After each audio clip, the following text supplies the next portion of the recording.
About 20 years ago, I was a new kid to a college radio station. This was right outside Philadelphia. We had a legendary Philadelphia DJ that was on there by the name of Michael Tierson. He was also a huge wrestling fanatic. At the time, he had a column for the Philadelphia Inquirer. He knew that me and one of my friends were wrestling fans, and he offered for us to go there.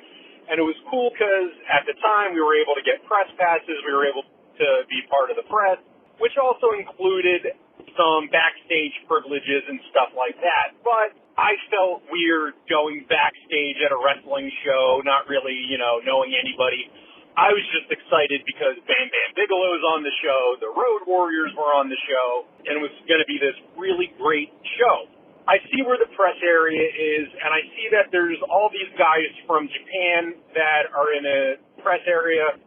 I thought, you want to know what? Maybe I can learn a little bit about Japanese wrestling and have some interesting conversations. And I go over there. And there's this older gentleman that's there. He's wearing, I want to say, a brown shirt, brown pants. He's got a big tan cowboy hat on his head. And he starts talking to me. And we're talking about the show. I'm telling him how excited I am to see the Road Warriors. And I sit next to him the entire show. And this guy is just sweet.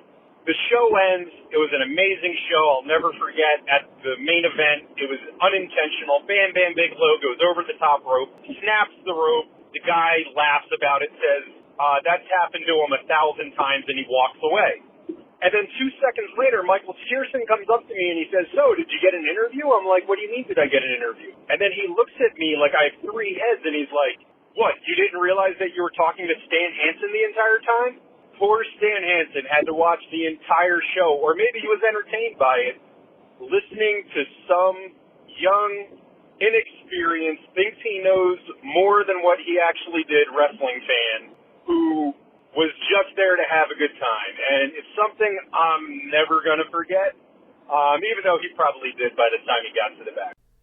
Well, that just sums up every wrestling fan ever, now, doesn't it? How could you be such a huge fan and have no clue that you're sitting there talking to Stan Hansen watching the show? At the very least, you have to look at this man who is a huge man and say to yourself, this guy's got to be a wrestler. I wonder who it is. No, you were just like, I assume this 6'5", 325-pound dude in a cowboy hat is just a kid like me who stole a press pass because he knew a guy in radio.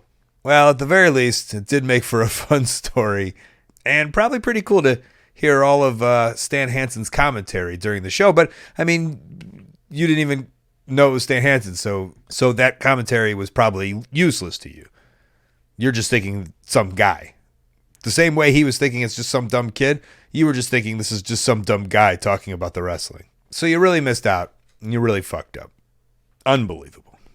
Hey, thanks for watching. That call was part of a whole podcast called Wrestling Anonymous. Listen to the whole thing weekly. Wherever you listen to your podcast, go subscribe. And while you're at it, subscribe right here on YouTube to Colt Cabana's channel. Thank you.